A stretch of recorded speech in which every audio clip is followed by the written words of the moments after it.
In Hubballi, Karnataka, a major CNG crisis has disrupted daily life after at least 4 CNG fuel stations were shut down due to supply shortages. The sudden closure of these pumps has left thousands of auto rickshaw drivers struggling as they depend heavily on CNG for their livelihood.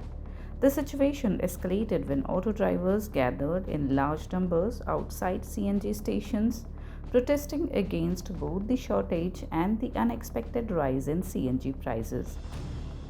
Drivers raised slogans against pump owners and authorities, expressing anger over what they called poor planning and lack of communication. Many drivers reported waiting for hours in long queues only to find the pumps closed. The crisis has significantly affected public transport in this city, causing inconvenience to daily commuters as well. Protesters have demanded immediate action from the Karnataka government to restore supply, regulate prices, and ensure such disruptions do not happen again. Authorities are yet to issue a detailed response, but the unrest among drivers continues to grow, making it a major local issue in North Karnataka. Hubballi Dharwad ಅವಳಿ ನಗರದಲ್ಲಿ 25,000 rickshaw ಚಾಲಕರಿದ್ದೇವೆ. ಇವತ್ತು ಹುಬ್ಬಳ್ಳಿ ನಗರದಲ್ಲಿ ಇರುವಂತ 11 LPG ಪಂಪ್ಗಳು, 4 CNG ಪಂಪ್ಗಳು, ಅದರಲ್ಲಿ LPG ಪಂಪ್ಗಳು 4 ರಿಂದ 5 ಪಂಪ್ಗಳು ಬಂದಾಗಿದ್ದಾವೆ. ಇವತ್ತು ಪಂಪಿನ ಮಾಲೀಕರು ಸ್ಟಾಕ್ ಅನ್ನು ಇಟ್ಟುಕೊಂಡು ಇವತ್ತು 8 ಹಿಡಿದಲ್ಲಿ ಸ್ಟಾಕ್ ಇಟ್ಟುಕೊಂಡು ಆಟೋ ರಿಕ್ಷಾ ಚಾಲಕರಿಗೆ 65 ರೂಪಾಯಿ 70 ರೂಪಾಯಿ ಇದ್ದಿದ್ದು 85 ರೂಪಾಯಿ 90 ರೂಪಾಯಿ 100 ರೂಪಾಯಿಗೆ ಮಾರ್ತಿದ್ದಾರೆ. ಹಾಗಾಗಿ ಇವತ್ತು ಆಟೋ ರಿಕ್ಷಾ ಚಾಲಕರು ಆತಂಕಗೊಂಡು ನಮಗೆ LPG ಸಿಗ್ತೈತೋ ಇಲ್ಲೋ ಅನ್ನೋಂಥ ಕಾರಣದಿಂದ ಇವತ್ತು ಈ ಪಂಪ್ನಲ್ಲಿ ನೂರಾರು ರಿಕ್ಷಾಗಳು ಇವತ್ತು ಪಾಳ್ಯದಲ್ಲಿ ನಿಂತುಕೊಂಡು LPG ಪಂಪ್ ಹಾಕಿಸ್ತಿದ್ದಾರೆ. LPGಯಲ್ಲಿ ಇವತ್ತು 80 ರೂಪಾಯಿ ಇದ್ದಿದ್ದು 90 ರೂಪಾಯಿ ಇದ್ದಿದ್ದು 100 ರೂಪಾಯಿ ಹೋಗಿದೆ. ಹಾಗಾಗಿ ಇವತ್ತು ಜಿಲ್ಲಾಡಳಿತ ಇವತ್ತು ಆಗಾರ ಖಾತೆ ಇಲಾಖೆ, ಪೊಲೀಸ್ ಇಲಾಖೆ ಇವ್ರ ಮೇಲೆ ತನಿಖೆ ಮಾಡಿ ಸೂಕ್ತ ಆಟೋ ರಿಕ್ಷಾ ಚಾಲಕರಿಗೆ ನ್ಯಾಯ ಕೊಡಿಸಬೇಕು. ಆಟೋ ರಿಕ್ಷಾ ಚಾಲಕರು ಬೆಳಗಿಂದ ರಾತ್ರಿವರೆಗೆ 400-500 ರೂಪಾಯಿ ದುಡ್ಕೊಂಡು ಜೀವನ ಮಾಡುವಂಥ ಚಾಲಕರು ಇಲ್ಲಿ LPG ಪಂಪಿನ ಮಾಲೀಕರು ಸ್ಟಾಕ್ ಅನ್ನು LPG ಇಟ್ಕೊಂಡು ಇವತ್ತು 65 ರೂಪಾಯಿ ಇದ್ದಿದ್ದು 100 ರೂಪಾಯಿ ಮಟ್ಟಿಗೆ ಮಾರ್ತಿದ್ದಾರೆ. ಇವ್ರ ಮೇಲೆ ಸೂಕ್ತ ಕ್ರಮ ತಗೋಬೇಕು, ಆಟೋ ಚಾಲಕರಿಗೆ ನ್ಯಾಯ ಕೊಡಿಸಬೇಕಂತ ಮಾಧ್ಯಮಕ್ಕೆ ವಿನಂತಿ ಮಾಡ್ತಾರೆ.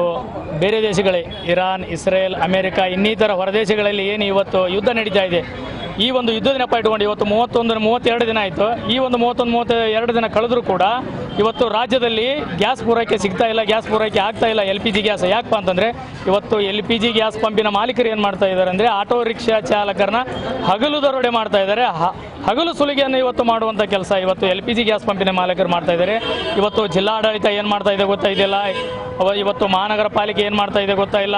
ಇದಕ್ಕೆ ಸಂಬಂಧಪಟ್ಟಂಥ ಆಹಾರ ಇಲಾಖೆ ಇರ್ಬೋದು, ಮಹಾನಗರ ಪಾಲಿಕೆ ಇರ್ಬೋದು, ಪೊಲೀಸ್ ಆಯುಕ್ತರು ಇರ್ಬೋದು, ಇವತ್ತು ಈ ಒಂದು ಆಟೋ ರಿಕ್ಷಾ ಚಾಲಕರ ಮೇಲೆ ಇವತ್ತು LPG ಗ್ಯಾಸ್ ಪಂಪಿನ ಮಾಲೀಕರು ಏನು ಮಾಡ್ತಾ ಇದ್ದಾರೆ, ಇವತ್ತು ಸರ್ಕಾರ ಕೂಡ ಇವತ್ತು ಗಮನ ಹರಿಸ್ತಾ ಇಲ್ಲ, ಕಣ್ಣು ಮುಚ್ಚಿಕೊಂಡು ಕುಂದಿರುವಂಥ ಪರಿಸ್ಥಿತಿ ಇವತ್ತು ಸರ್ಕಾರ, ರಾಜ್ಯ ಸರ್ಕಾರ, ಕೇಂದ್ರ ಸರ್ಕಾರ ಇವತ್ತು ಕಣ್ಣು ಮುಚ್ಚಿಕೊಂಡು ಕುಂತಿದ್ದಾವೆ.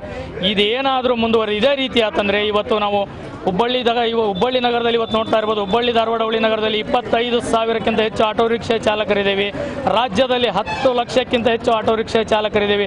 ಇದೇನಾದರೂ ಅಂತಂದರೆ ಇವತ್ತು ಗ್ರಾಮ ಮಟ್ಟದಲ್ಲಿ, ಜಿಲ್ಲಾ ಮಟ್ಟದಲ್ಲಿ, ತಾಲೂಕು ಮಟ್ಟದಲ್ಲಿ ಇವತ್ತು ಉತ್ತರ ಕರ್ನಾಟಕ ಆಟೋ ರಿಕ್ಷಾ ಚಾಲಕರ ಸಂಘಟನೆ, ಹುಬ್ಬಳ್ಳಿ ಆಟೋ ರಿಕ್ಷಾ ಮಾಲಕರ ಚಾಲಕರ ಸಂಘಟನೆ, ಹುಬ್ಬಳ್ಳಿ ಧಾರವಾಡ ಆಟೋ ರಿಕ್ಷಾ ಚಾಲಕರ ಒಕ್ಕೂಟದಿಂದ ಮುಂದೆ ಬರುವಂಥ ದಿನಗಳಲ್ಲಿ ಇದನ್ನು ಏರಿದ ಬೆಲೆ ಕೂಡಲೇ ತಳಗಿಳಿಸಲಿಲ್ಲಪ್ಪ ಅಂತಂದ್ರೆ ಇವತ್ತು ಸರ್ಕಾರದ ವಿರುದ್ಧ ನಾವು ಹುಬ್ಬಳ್ಳಿ ಧಾರವಾಡ ಬಂದ್ ಕರೆ ಮಾಡಿ ಅವರ ವಿರುದ್ಧ, ಸರ್ಕಾರಕ್ಕೆ ಮುಟುಗೋಲು ಹಾಕ್ತೇವೆ ಅಂತ ಇವತ್ತು ಮಾಧ್ಯಮದ ಮುಖಾಂತರ ನಾವು ಇವತ್ತು ಅವರಿಗೆ ಸರ್ಕಾರ, ಕೇಂದ್ರ ಸರ್ಕಾರ ಇರ್ಬೋದು, ರಾಜ್ಯ ಸರ್ಕಾರ ಇರ್ಬೋದು, ಸಂಬಂಧಪಟ್ಟಂಥ ಇಲಾಖೆ ಎಲ್ಲ ಇಲಾಖೆಗೂ ಕೂಡ ಸರ್ಕಾರ ಕೂಡ ನಾವು ಇವತ್ತು ಆಗ್ರಹ ಮಾಡಿ ಎಚ್ಚರಿಕೆ ನೀಡ್ತಾ ಇದ್ದೀನಿ ಇವತ್ತು.